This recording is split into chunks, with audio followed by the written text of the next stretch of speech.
Hi, Cory, and welcome to the Natural Birth Podcast. How are you today? It's morning where you're at, isn't it? Yes, I'm doing good. How are you? I'm good. Here, the night has fallen already, and it's 3:30, but it's the middle of midwinter here, the darkest period, so it's already very cold and dark outside. So today we're going to dive on into your three birth stories. We're going to briefly kind of share a little bit about, or you will share about your first birth that ended up being a cesarean, and then how you moved into wanting to have home births with your two births after that. So you had HBACs instead of VBACs, you had HBACs, home birth after cesarean. So love those stories. So let's dive on in. Do you want to share with us, just kind of share how it came about that you had a cesarean and what you learned from that journey that you then brought with you in the decision making of wanting to have a home birth after? Yeah, thank you. Oh, goodness. Okay, so my son, Ezra, he was born via C-section and he was my firstborn. And it was a wild ride with him. Looking back in retrospect, I loved it because it taught me so much, and it's what created a really deep yearning for knowing that there had to be better. Um, I just knew that it wasn't supposed to be like the way that it went down. Mm. And so, yeah, I was about 38, almost 39 weeks pregnant with him, and we were living in Hawaii at the time. And I had my mom there visiting, and it was, obviously my first. So I was really excited, kind of nervous. I had a doula. I took the classes. I read books. I felt, as prepared as possible as a first time mom. Did you plan to have And a hospital birth or a home birth for your first? I did plan hospital. Mm. I had a midwife, but it was a, hospital midwife, which now I know that is different from a private midwife. Mhm. Um, but I had my birth plan. I had everything ready to have my natural birth, and I was pretty uncomfortable by about 30. I think I was just shy of 39 weeks pregnant, if I remember correctly. This was back in 2016, so forgive me. But yeah, so I was just like, I'm ready to have this baby. Like, what can I do to like do all the natural induction? And there's this hike actually called Cocoa Head. And I've heard that if you do the hike, because it has, lots of stairs, that it would induce your labor. So I was like, let's go do the hike. Let's see what happens. Obviously not realizing that it's a little early. I probably shouldn't even try natural induction at the time, but first time mom, excited, ready, uncomfortable. So I did the hike, and I ended up having some, like, I don't know if it wasn't my water breaking, but at the time I was like, oh, I have some, like something coming out. Um, Maybe this is my water breaking. And so to kind of back up, I did test for the group B strep. Mm. And so when you're if you don't know about group B strep, whenever your water breaks, they say bacteria, can get in there. So as a Well, first time, yes, and I love that you mentioned this because this gives me the opportunity to actually share the facts on that. yes, So yes, there is, when your water's break, there's an increased risk of infection, but it's actually more so an increased risk of infection for the mother. The actual risk of infection for baby is very, very, very tiny, very, very tiny. But of course, with every day, it increases more and more. But the way it's treated is like it's a catastrophe, and that you have to go yes, get induced and you have to get antibiotics and all these things, yes, and that is just not the reality. The actual ultimate risk of infection is not that high, and the actual risk then of complications due to that in risk of infection is even slimmer. yes. And thank you for sharing that, because as a first time mom, I wish I would have known more about that, but it terrified me. You know, it was in the back of my mind always. So I was like, okay, I did this hike. I may be leaking now. This could be my water. Oh no, my water bag could be open now. And so I'm starting to think about the group B strep. And so it added a lot of stress for me. And so I ended up going in to see my OB or midwife, sorry. And they checked for ferning. There was no ferning. They sent me home. And then after a couple of days, it progressed. And so again, scared, I went back in and said, I think my water is breaking. And so they checked again and they said they did find ferning, and they ended up admitting me into the hospital. And so there I am in the hospital, not feeling like I'm in labor. Okay. Just kind of like in my hospital gown, like, okay, what now? What next? And they, of course, they hooked me up to all the machines. And they told me, after some time, oh, you don't feel that? You're having, surges, you're having contractions.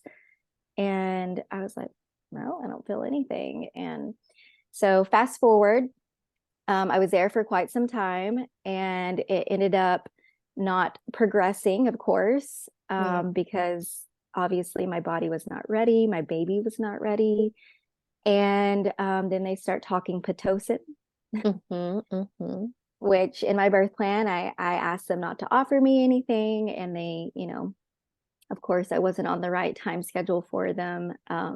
So I ended up saying yes to the Pitocin. As far as I know about Pitocin, some people can have higher doses than others. I was not one of those people, and I was coming out of my skin after the Pitocin set in. At this point, we're kind of in the middle of the night, like 2:00 in the morning, and the Pitocin really hit me hard. I was scared, and my doula wasn't with me yet because it was the middle of the night. She was trying to get childcare for her kiddos to come see me on a different part of the island. And so I didn't have her. I had my mom, who was looking at me, and she looked like she was terrified, for me. And of course, my husband's there trying to support me, but it's his first, witnessed birth and child too. And so he's, just trying to be there for me. Yeah. And I feel lost. I feel scared. My I don't know. It just felt like something was wrong. But now I know nothing was wrong. I just didn't know what was going on, and I wasn't trusting my body, and I rushed it all. So I think that was my first big no is I rushed way into it. I didn't allow my body to do its thing. And so I, along with being in the hospital, created a cascade of events that I think ended up leading up to my C-section. I do think that my C-section could have been preventable had I waited and given my body and my baby enough time to, do the magical thing that it does. Yeah, and that is the tricky part when we do go into hospital, because there's so much pressure and so little trust in the natural process. And it's all about mitigating the ultimate risk of death, which is essentially a very small percentage, truly, when we uphold the physiology. When we meddle with it, that increases actually. So things that are done in hospital increases that risk, but it's still low. Yeah. But it's come about with that fierce attitude of just like, we need to control you, you messy woman, we need to control you. And so it would be very hard to withstand that as a first-time mom who doesn't obviously have a midwifery degree, who knows in the ins and out of everything. And you're not really supposed to know that, and very few birth workers can truly provide that, actually. I mean, that's one of my missions here in the world, is to educate birth workers to be knowledgeable about all of this so that they can help their clients in all these different scenarios. But unfortunately, that is just not the case. And you obviously didn't get that, the information that could have maybe helped you take other decisions for your journey as well. Yeah. It was it was a lot, but like I said, looking back, I do value that experience because I feel like I know what I've seen both sides, and I've seen that if you rush it, it can be, and if you're planning for a natural birth and you rush it, it can be something that exactly what you don't want it to be. Like C-section was my actual worst fear. Yeah. I was terrified to have a C-section, and it's what I didn't want at all. And then, when they said his heart rate is dropping, and I think that you need to have a C-section, like hearing those words was like so defeating and devastating, because um I had dilated to a 10. He was crowning. Mm. It was about 30 hours of labor. I think when the actual Pitocin hit, it was probably way less than that, but the total time period of being in the hospital was about 33 hours until he was born. But yeah, it just was like, I don't know. It was an experience that I didn't want to have, but I'm glad that I had it, because now I know what it feels like to have the other side of it. Yeah. And it's amazing. Like, birth is amazing, and it doesn't have to be like that.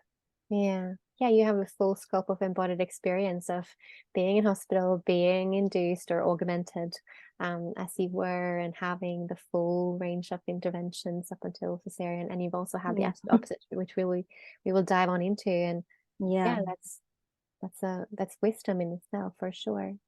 And it's such a common story in our world today. I mean, around 1 in 3 women will have this experience in the world today, and it's only increasing. And why did your baby's heart rate drop? Well, first of all, it can be an absolutely normal physiological thing when you're crowning, when the baby is actually being birthed. And no one would know if they didn't have a CTG on that would constantly monitor that. And babies are okay with being under stress in labor and birth. That's actually a part of the physiology. They're supposed to. However, when we add on the Pitocin, so the synthetic oxytocin, maybe your baby was also stressed with that, and that adds a risk, right? And they in the hospital, they don't really think of that as risk. They think that the little percentage of you potentially then breaking your waters is much higher than the risk of putting your baby and you under the stress of the synthetic hormones and all the interventions.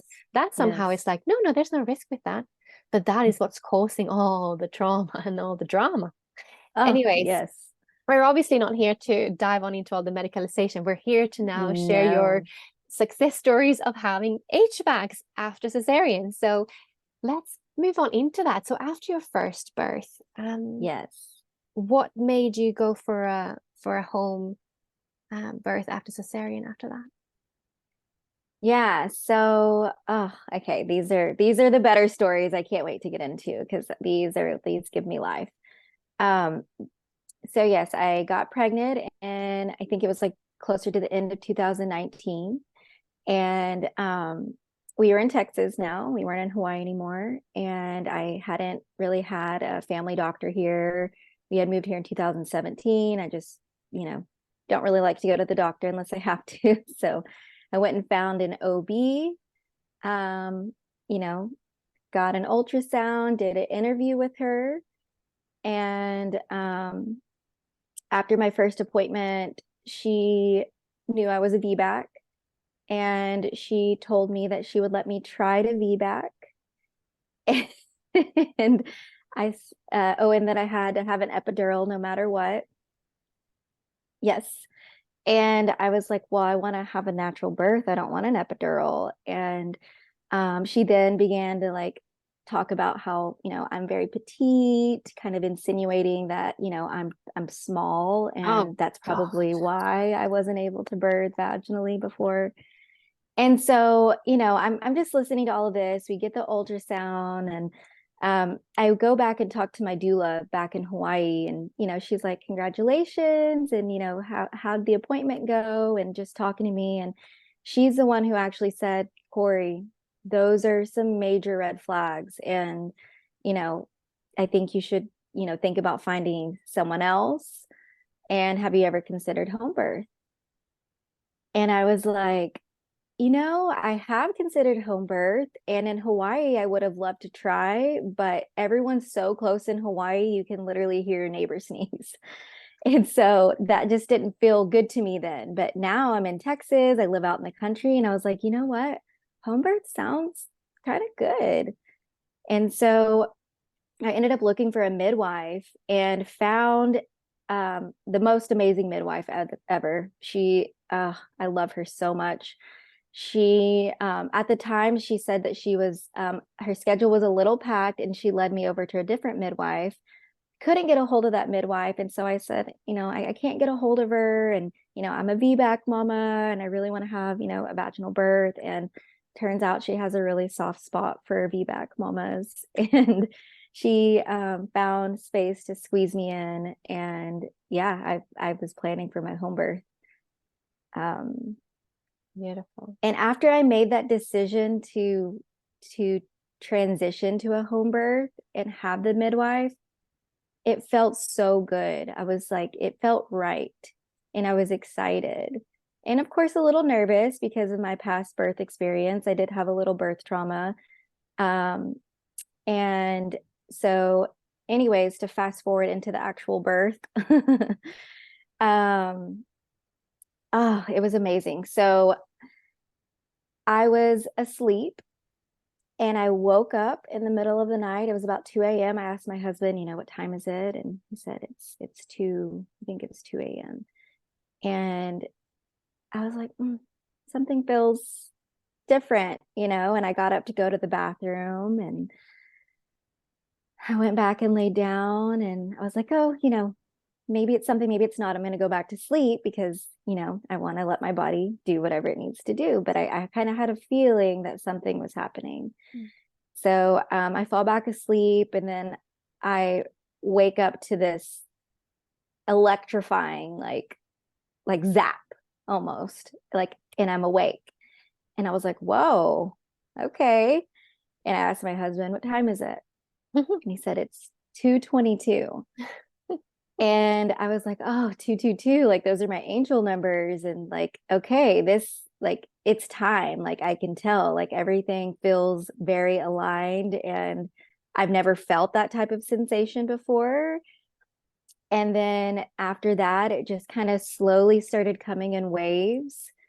And I realized I couldn't lay down anymore. I had my husband get the birthing ball. Everything was just so calm. It was in the middle of the night. My son was asleep. My mom was here with him, so I didn't have to worry about, him waking up, or, she was tending to him. And it just kind of flowed, and it picked up pretty quickly. And before I knew it, I was sitting on the toilet because that's what felt best to me. And they were just coming in waves, stronger and stronger. And I told my husband, I said, you need to call Kim, which is my midwife. And I was like, call her. And of course, I had him read doula books and stuff. So he's going by the book, and he's like, well, are you sure? And I was like, yeah. And then shortly after that, I remember feeling my baby actually move down. It was the most amazing feeling ever. She moved down into my pelvis. I felt it all. And I was like, call Kim. I think my mucus plug had come out by then. And he was like, okay, because, it's 3:00 in the morning at this time. And you kind of feel bad for calling somebody in the middle of the night if you're not sure. But I was sure. And so I was like, call her. And so I continued to stay on the toilet until she got there. I was in a different realm, it felt like. I was in my body, but I was letting my body do its thing. It was a really beautiful feeling. There was a point where fear kind of crept in. And immediately I got a voice in my head, or a message that said, do not be afraid, God is with you, which actually makes me kind of teary saying it, because I don't know how. I mean, I feel like it was a divine message sent to me. And I was never scared again after that. There was never a point in my labor where I felt scared. And I just was like, okay, like God's got me. I trust myself. My baby knows how to be born. Mm.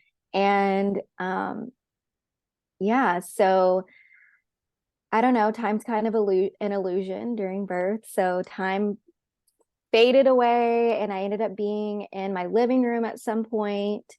It was so nice to be able to just go wherever I needed to, move wherever I needed to. And um, I actually was planning for a water birth, but when it came down to it, we actually hadn't set it up yet. And I did not want my husband to leave my side. Like he was my rock, and I just needed to hold on to him as I got through each surge. Um, so we're there in the living room. I remember being in like a squatting position and just kind of like leaning over the couch and just moving my body in ways that felt good to me. My midwife was there, but it's almost like she wasn't there at the same time because she was so quiet, just tuning into me. And there was a point in my labor, which was towards the end. I didn't know it was at the end then because I was starting to feel tired and like, okay, like, can I do this? Which they always say that's a big sign that you're about to have your baby is whenever you start saying, oh, like, when is it going to happen? Or I don't know if I can do this. Or, you start kind of having that like doubt. And she, I think she could tell, I know she could tell that I was pushing in the wrong place. So this was my first vaginal birth. And because I couldn't feel anything because I had an epidural for the C-section one, it was hard for me to determine, like, I guess where to push. And she could see that. Mm. And so she said, may I show you where to push? Can I touch you? And I was like, yeah, like, please help me. And so she just kind of tapped, in the area. And I was like, okay. And so instead of pushing for a bowel movement, I was pushing and bringing my energy down to, down to my uterus and vagina. And that made like a world of difference. At one point, I feel like I had like, I think it's called fetal ejection reaction. Reflex. Reflex, thank you. Fetal ejection reflex. And my head shot to the sky, my body shot down. It was so bizarre. Like I didn't try to do that. It's just what my body did. And yeah, it was like she was trying to like birth herself almost, and so anyways, it felt like, I don't know, seconds, minutes later, we end up going back to the toilet because that's where I just wanted to be. The toilet was my best friend being in that position. And my midwife said, I promise I'm not going to let you birth your baby in the toilet. And I gave like a pretty good push. It felt good, like she needed to come out. And then they got me off the toilet and I was on all fours and I gave like another good couple of pushes and her head came out and it was the most glorious thing ever. I was just like, oh my gosh, like I did it. They said I couldn't and I did it. And I birthed my baby. And then shortly after that, her shoulders came out and she was born and my husband was there to catch her and they put her in between my legs. And I remember just looking around like, where's my mom? Like I was so proud, like, where's my mom? And so the picture that I sent you, she actually had snapped of me as I found her. And I was just like, did you see that? And it was just it was the most beautiful experience ever. Like it was definitely my redemption birth, and it made me realize how cool and magical it can actually be and how powerful women are. Our bodies are amazing. How fast was that second birth? So fast. So I think I said, so 2:22. Yeah. She was born at 6:01 a.m. Wow, that was fast. And how many weeks were you this time? Yeah, so she was born the day after her due date. So I was 40 plus 1. Yeah. Yeah, Yeah. beautiful. And this time you just waited patiently for when your baby was ready. Yeah, I did. It was going back to brushing myself. I found the beauty in waiting because I realized obviously nothing is ever good rushed, right? But yeah, it's like I'm like, okay, I'm gonna wait as long as I have to.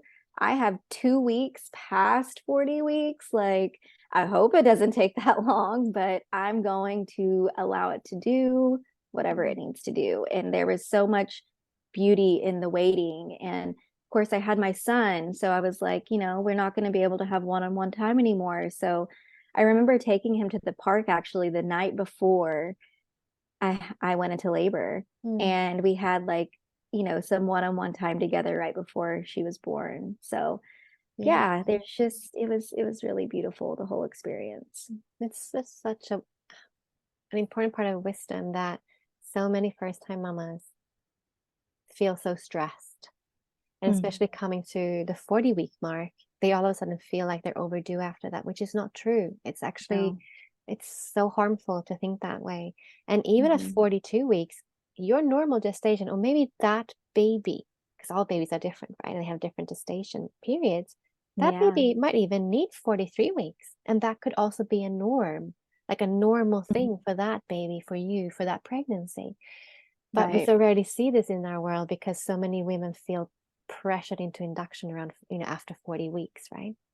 I just wish also, that obstetrician that is supposed to be this, VBAC obstetrician. I wish, imagine if she could have been a fly on your wall and not Yeah. interrupted, because she could never have been in your space and not interrupted, but being a fly to actually witness a VBAC at home and Yeah. see how beautiful they are and how perfectly, you're, and this is the thing I hear because I coach a lot of women from the US. They come to me for different reasons, and I coach them. And so many hear this, especially in the US, that they have, too narrow hips and they can't birth their babies, which is BS.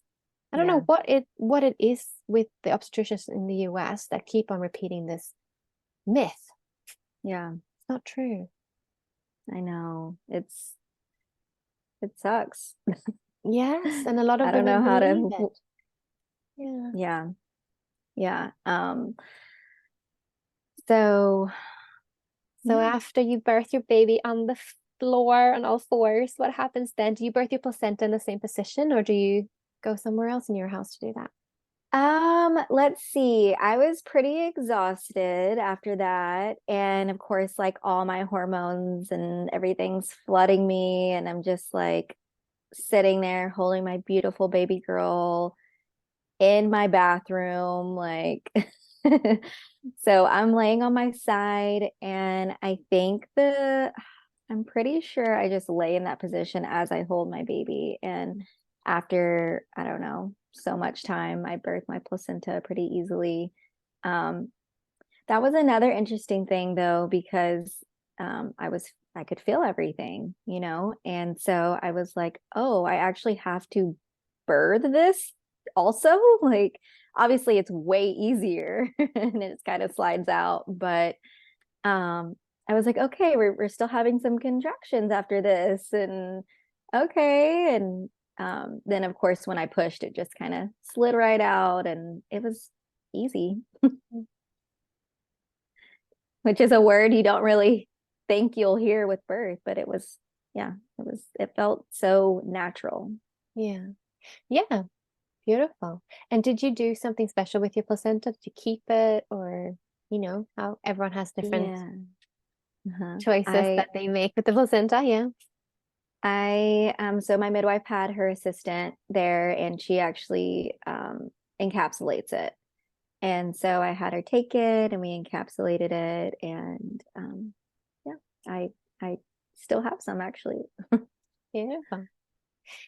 So how long after this baby did you become pregnant again? So let's see. After her name is Aurora, after Aurora was born, she was about, I remember I was still nursing her at about 16 weeks and I was pregnant. They're 23 months apart.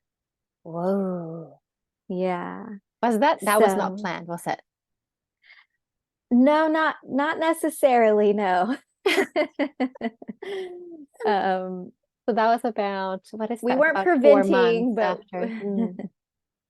yeah, we weren't preventing, but we weren't, you know, Mm. we know how it happens. So We do. um, Yeah, and I guess that's really important for women to know is that even though you exclusively breastfeed, some women will get their periods back even just a couple, maybe 3 months after birth. And mm, sometimes you will ovulate and get pregnant the first time and you didn't even know you were gonna have your period. Did you have your period before you fell pregnant? I don't think I think I may have had it like a month or two. I didn't have a period for very long. Um, and then I was pregnant. Yeah. Yeah, and for some, they don't have their period for a year or two after birth. So everyone's so Yeah. different. Mm. Yeah, it was So you got definitely yours past the back. 12-month mark. Mm-mm. Okay, so you got pregnant again, and then tell us about that journey. Yeah, so pregnant again and obviously ready for my home birth and not thinking of anything different. Um and let's see, to roll into that one, they're just all so different. It's amazing, just as unique as the baby is, Yeah, the birth is just as unique and different. definitely. So I will say with this one, maybe because I was a little, I don't know, conceited in birth or whatever you want to call it, just confident and ready. I started adding in details that I feel like were unnecessary and weren't true to me or that you need. So for instance, like this time I made like a birth playlist and like was gonna have like the music and again, like maybe trying to control the environment a little bit. And so I woke up in the morning, the day that I went into labor, I woke up early. Um, I was cleaning up a storm. Oh my gosh, like I just was in full nesting mode. And like I remember I was like vacuuming my curtains. Like the curtains needed to be clean. And so I had set the bedroom that I'm in now was actually my birth space. Um and so I'm in here like cleaning and vacuuming and I start feeling you know the the sensations start coming. And I'm like, okay, like maybe we're having a baby today. And so I kind of just let them do their thing. And I'm trying to prepare the birth space. We already had the birth pool blown up at this point because we learned from the last one. I really wanted to have my water birth. And so the birth pool is up and everything's ready. We have the hoses, ready to rock and roll. And my mom's here again. Um, and she's watching the little ones and cooking breakfast. And as the morning progresses, I do too. But I don't know, for some reason, I was in denial. Like it was her due date day. And so I'm just like, no way. Like she's going to come on her actual due date. Like, Some babies do. and so I just like kind of denied it for a while. Like, my body was trying to tell me like, hey, come on, like baby's getting ready. But I had breakfast, like I remember I was like really hungry, and I think I ate oatmeal and some over easy eggs, and I made a smoothie. And I was just really hungry. And then I remember sitting in the kitchen, my kids are running around, and like it's kind of intensifying. And by this point, it's like 10, and I text my doula and I'm like, hey, I'm feeling some sensations. I think, we could be having a baby today. I'll let you know, keep you posted. And she lives about an hour away. So I just wanted her to have the time to get over.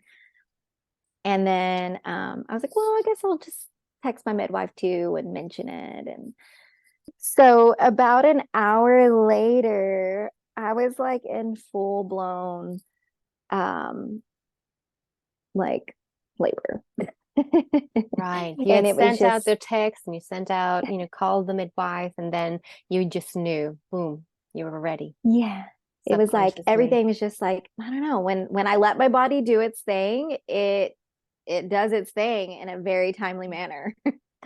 And so, my midwife shows up, my husband's kind of handling everything at this point because I'm kind of just, but going back to like controlling the environment, I was like, oh, I need my headphones. I want to listen to my podcast. And then like, can you put it on the TV after that when I can take out my headphones? And um I could hear my kids running around because they were actually present at this time when I had my first home birth. My son slept through the whole thing and it was in the middle of the night. So this was, in the daytime and things are going on. And so I'm like, okay, I want to put my headphones in to kind of tune out the noise.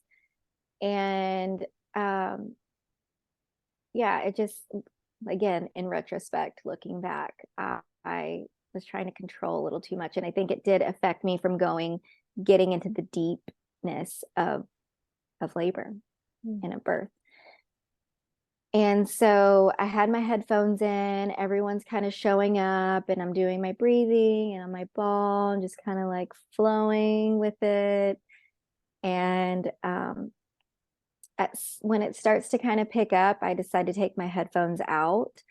And I don't know, that did something odd to me. Like it was like I came back to reality or something because my headphones were out. And I don't know, it just kind of like messed with me a little bit. So I was like, I also felt kind of crowded in my room. I mean, my room's not small, but I guess I was noticing a lot more in this birth where I couldn't like tune out the noise and the kids are like fighting down the hallway. And so, anyways, labor's still going and doing its thing. And, I know what it feels like. I know what to expect now. And so I'm just rolling with it. And they're filling up the tub at this point. And I get into the pool and the water's so warm and it's so nice. And I'm just like, this feels amazing. Like, this is what I wanted. I wanted to be in the water. It does feel so good. I always heard mom saying, like, when you get in there, it just relaxes you. And it did. It felt glorious. So I'm in the pool and moving around, and then things really pick up and they feel pretty intense. Um, I I felt like I was working really hard, and it did feel like I was having to give more effort this round.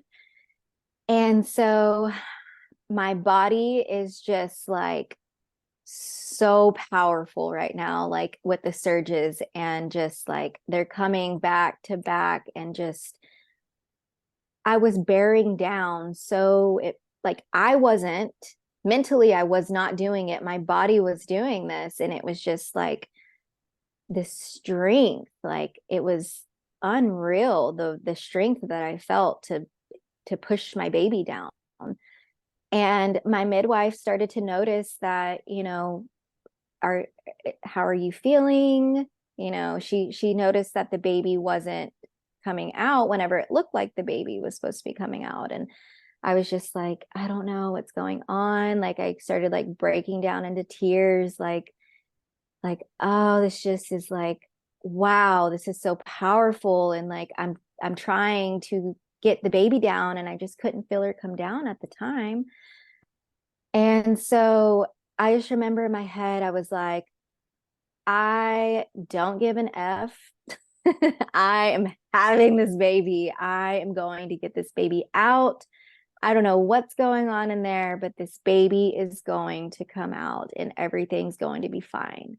You know, like you are your own mental coach in your head. Nobody can birth your baby but you. And that is a huge part that I realized I was missing in my C-section birth, is that mentally I did not have the strength to be there for myself, Mm-hmm. you know, because it's just you and your baby and your thoughts. Mm. And the sensations that you feel in labor can be overpowering. And if you don't prepare and educate yourself to know what your body's doing, so you can get that visualization of what's happening in there, and then also having the mental strength to coach yourself, then, you know, like for me, that's what I needed in order to do it. And so in my head, I'm just like, come on, Cory, like you can do this. It might feel tough, but you know, you've got this. And so a few more pushes, I'm in the pool, and finally I feel her head and she's starting to crown. And I'm just like, okay, she's there. She's there. We're doing this. And a couple of more pretty intense surges and pushes. I was working with my body at that point, mentally just pushing. And she came out. Her head came out. And I was like, okay, yes, yes, I know this feeling. And then her body starts to come out. And so it turns out, for one, I ended up having a really short umbilical cord. Mm. And for two, she was wrapped up 3 times in it. Wow. And so she was fine. She transitioned beautifully. My midwife did her thing and she was like a little acrobat in the water, like unraveling her. And and then she, you know, brought her up in between my legs and I held her. And but now realizing that babies, you know, can wiggle down, but I think because she was so tightly in the cord, she possibly didn't have the wiggle to, and so my body overcompensated for Yes. it, which Yes. is amazing, right? Like, wow. I didn't know what was going on in there, but my body did. Yeah. And it that's why it felt so different from Aurora's birth, from the first home birth, Yeah. because it was a different scenario, a different situation. And so my body still did exactly what it knows how to do. And although it was harder and I did have to work a lot harder and mentally it was harder, I still loved every second of it. And it was still so beautiful. And to realize that your body can do the hard things that they, again, try to scare you about in hospital births, you know, that's what they said with my son. Oh, his cord was wrapped around his neck. That must have been why his heart rate. Like babies Yeah. are wrapped in their cords all the time, Yes. you know, it's Absolutely. so, And that's the thing. It's so amazing. Like our bodies are designed to birth. Like yes. the design of birth is innately wise. Mm. And the babies know how to be birthed. And but it will look different each time. Each labor and birth will look different because it depends on how that baby's lying. Is it coming a bit tilted with his head, or facing with the face first, or is the bum Mhm. first, or if there's a hand there, or we all then navigate that journey differently. And it's when we allow the physiology to unfold, it's so magical how different and how many variations of normal there is. And Yeah. ultimately, all of it proves how powerful you are as a woman, and your body is Yeah. beautifully designed. Yes. Yeah. So from going from a birth that, makes you feel defected and broken and obviously defeated, to then having like this magical redemption home birth, and then having another like very empowering, like realizing how strong and capable that you actually are. Like, I've learned so much from each birth that has carried on in just my regular life. It's made me feel stronger as a mother. I feel more capable. I feel worthy. It's not just about feeling that way in pregnancy and in birth, but it carries on into your regular life. And it was just such a healing experience for me. And yeah, it was beautiful and amazing. And I want to encourage so many other mamas, especially VBAC mamas, to just trust themselves and educate yourselves and mentally prepare. Like, that is so huge. You can read all the books, you can take all the classes, but unless you are mentally preparing, writing your affirmations, repetitively reminding yourself with the education that you have that you can birth your baby, that you were designed to birth a baby, that your baby knows how to be born. All of these things play a huge role in labor.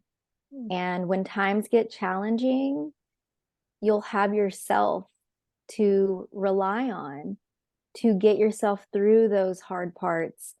If you have the hard parts in labor, some people just have these, painless, euphoric, which I am hoping for with this next one, because I've got a taste of all the different birds, and so that's the only one I'm really missing. Yeah, but it's just absolutely.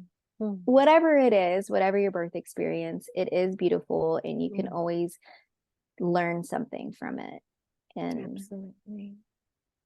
so So if you had a first-time mama in front of you right now who's about to have her first baby, and she really yes. wants to have a natural and empowering birth experience, what advice and pearls of wisdoms would you give to her?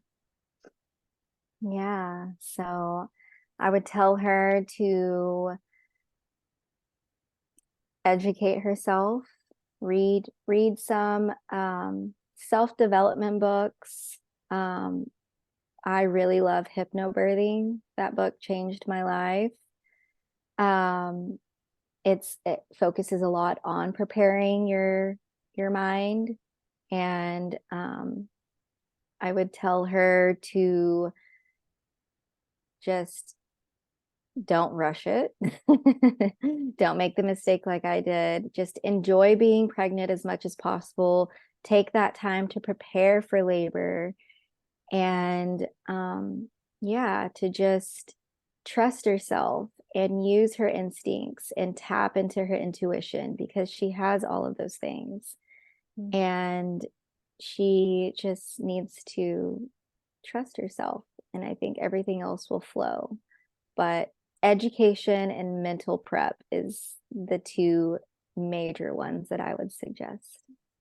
Love that. And trusting for the divine timing of your baby's arrival without rush. Yes. And who knows, it could be on your due date. You never know. It could, your baby, 4% of babies are born on their due date, they say. So oh, really? yeah. So some are bound to. My midwife is like so amazing at targeting the date, because whenever I had the OB that wasn't going to let me VBAC, she actually gave me a different due date. And then when I went to my midwife, she was like, no, I think it was September 19th. My midwife was like, no, let's go with the 25th or the 24th. And she was born on the 25th. And then my next daughter was born on her due date. So she has the math down pretty good. Beautiful. Thank you so much, Cory, for sharing your birth story. So much beautiful wisdom in them. Thank you for wanting to share them. Thank you so much for having me. It was a pleasure. Thank you for listening. If you love this podcast, then please consider sharing it, leave a review, or make a contribution on our Patreon page. And if you want to connect on social media, then find the podcast on Instagram as The Natural Birth Podcast. Thank you for listening.